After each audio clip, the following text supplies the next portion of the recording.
Michael, it's not yet a question of relaxing and having a good sign-off in style for the last 2 games, but we're pretty close now, aren't we?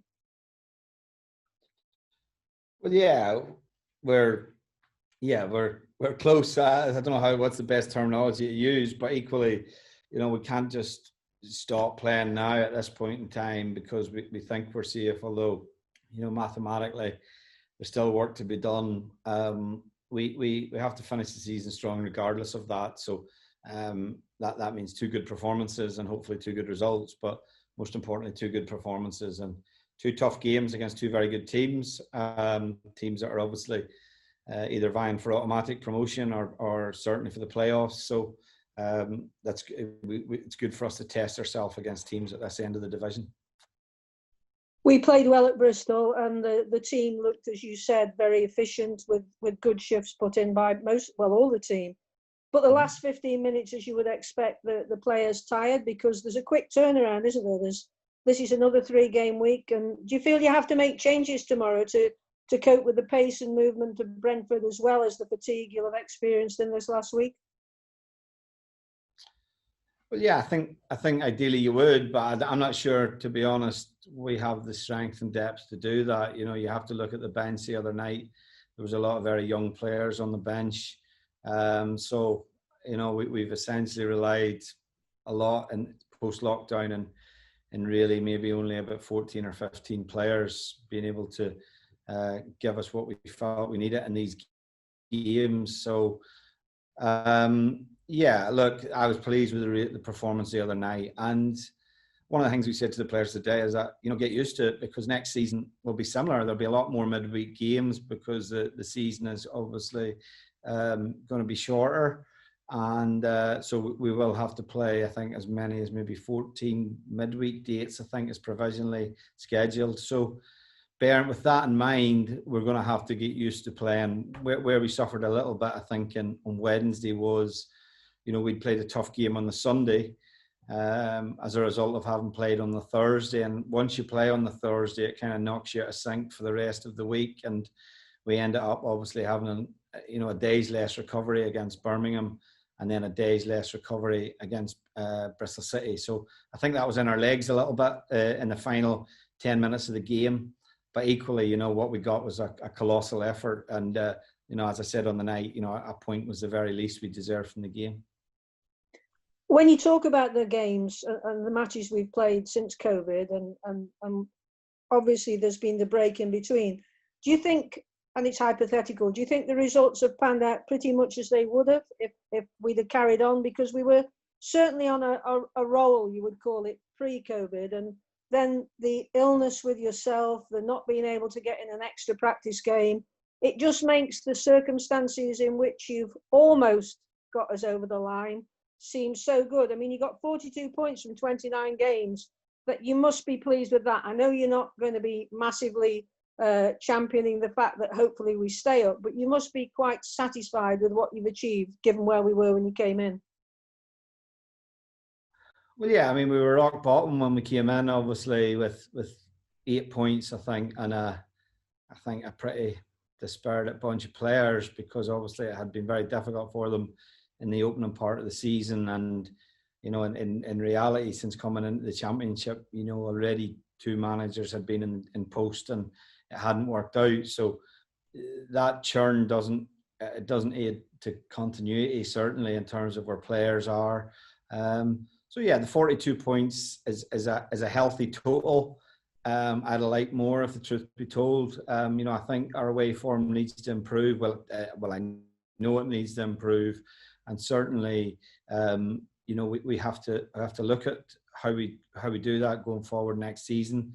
If you look at us in terms of what we had to do to really get, we let 6 players essentially go in January, with 3 loan players leaving the club and also 3 players who were permanent players going out on loan, and equally we brought 2 players in, 2 younger players essentially, and obviously an experienced loan player in James Chester. So I think we've had to make a lot of decisions which have been in the benefit for the club in the short term, and we have to make sure we're going forward that the decisions we make are in the benefit for the long term as well. So, yeah, the 42 points I think would put us, I think it puts us in the top 10 in the league in that period of time. The results post lockdown, yeah, I look at the games and think really, Wigan was a disappointing performance. I think the game at Leeds can happen. I think we're in the game for 44 minutes, and unfortunately, by 47 minutes we're 2-0 down, and it was very difficult for us after that, and we were kind of looking towards the next game as well at that point. But yeah, when we look back, we should have beaten Middlesbrough here at home, and we had a poor performance away against Wigan. And in all honesty, that's those are the two games that had lockdown not happened, we'd have probably been looking for different results in those two situations. But otherwise, I think that the boys have done well. We've coped well with the loss of Joe, who we lost just before lockdown as well. So all in all, we've got to be pleased with a lot of the stuff. But it's only a small step, I think, and where we believe we want to go. Talking about tomorrow against Brentford, how are we fatigue-wise and injury-wise? You obviously had to take Lucas and Powell off midweek. Are they liable to be fit? Yeah, we're optimistic on both of them, though they'll both have fitness tests in the morning. And, there'll be two very, very important players for us, obviously. So we'll hopefully keep our fingers crossed that the additional 24 hours and work with the medical team gets them right to play. They're both very keen to play. They've been excellent for me in the period I've been in, and basically mainstays and ever presence in the team. So hopefully that's the case. And as I say, there was a lot to be pleased about the other night in terms of the chances we created. Obviously we'd want to take them, but the shape of the team was excellent. We were very competitive against a good team who we're obviously playing for a manager who's come in, and they've had a change in manager, and they've had a bit of lift off that in the last 2 weeks. So it's never an easy game away to Bristol City. So as I say, we can be pleased with the level of performance and the valuable point that we got. And lastly from me, you've talked about how the players have come together and the spirit's better now since when you first came in.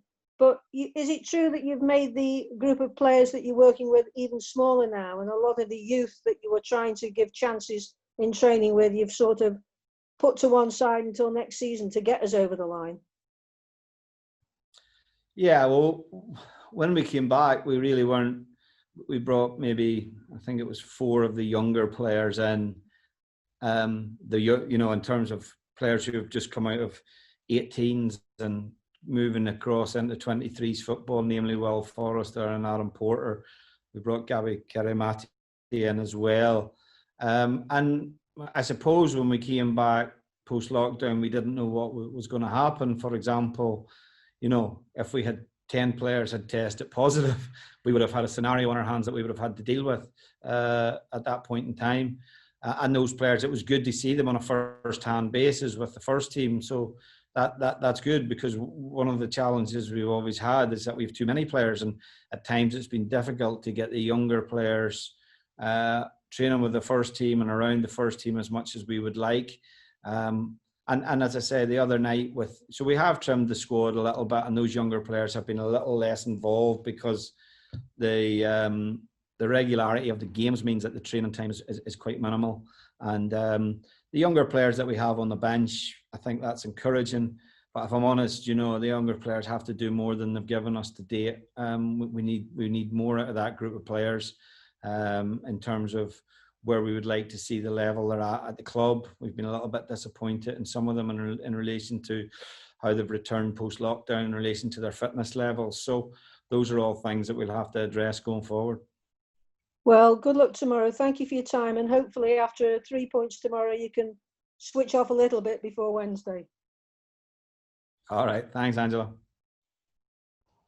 Thanks, Ange. I noticed that Big Dave and Hilly have joined us as well, so you can join in with Pete from the Sentinel at the end, guys. But Dave, if you want to fire a couple in now, please. Okay. Hi, Michael. Hi, Dave. There was a new name on the subs bench, Goalkeeper. Could you tell me a bit about him? Yeah, I'm not going to try and pronounce his full name for you. Just call him Blondie, which works well for me, to be honest. But he's a he's a young goalkeeper that I think he was here when I arrived at the club. I think we brought him in possibly at the start of the season. He came from Belgium, and really, you know, we got a real chance. We've had him up with the first team pre-lockdown on occasions, and we liked what we saw, but we had obviously 3 senior goalkeepers at that point in time, and it isn't easy to get to work with 4 goalkeepers at times in training. So what we have with Adam Federici obviously being unavailable to us, then Blondie became essentially the 3rd choice keeper, and obviously with the injury to Jack, he had the opportunity in the last 2 games to be the 2nd choice goalkeeper. But he's only just turned 19. He's got huge potential, and we're delighted with him. You know, he's trained very well since he's come into the squad, and you know, he played well in the game he played. We played 2 games against Derby. He played well in the 2nd game against Derby as well. So, you know, we're pleased to have a young goalkeeper, and 2 young goalkeepers actually, and Joe Bursick as well, who both have enormous potential. Mm. You talked about sometimes can be a difficult time to play teams, like when you played Middlesbrough, new manager, Bristol City, effectively a new manager, but a difficult time to be playing Brentford, of course, with 8 wins in a row. Do you agree? Oh yeah, I mean, I think Brentford are a difficult team to play at any time, but certainly in terms of form, they're the form team in the division, and that's saying something given that Leeds and West Brom have continued to win as well. But you know, Brentford's form, the fact that, you know, neither Leeds nor West Brom have secured automatic promotion yet is testament to the consistency of Brentford, really. And they've been fantastic. I think they've got a really strong model as a club. They recruit well. They have, you know, a set system of play. They have consistency what they do, and you know, they've done that over a period of time. And I suppose it's a lesson to any club if you want to you know, consistency and good decisions in recruitment give you the opportunity to be successful. And you know, that's equally something that we're going to have to look to do going forward. And one last question: you mentioned briefly Joe Allen. Have you got any progress on how he's doing? Whether he will be recovering, you know, for the next season? Yeah, I mean, Joe's I think 3.5 months, maybe a little bit more into an injury, which has a sort of minimum return date of 6 months. But so, you know, the nature of lockdown meant that it was a little bit more difficult to rehab Joe, because obviously we weren't allowed in the club, and he had to do that remotely, and he, at the time with the medical team, was more limited than it would be under normal circumstances. But Joe's doing fantastically well. His diligence is incredible. He's first in and he's last away every day. He's doing an amazing amount of work. And, you know, the important thing is that we don't set Joe unrealistic dates that he'll be fit for the start of next season or anything like that. The most important thing is that we get him back fit and ready and as influential as he can be. You know, the sooner the better from my point of view, but we just have to manage him. And it's been a difficult time. You know, people think it's a difficult time for players who are fit because they've not been playing. But I think if you were injured, it was arguably a more difficult time, lockdown, because it made it very difficult, I think, for, you know, to be rehabbed properly and all the necessary steps that you go through. But, you know, I'm delighted with the progress Joe's making. The medical team have done an excellent job with him. And he's very positive about getting back sooner rather than later.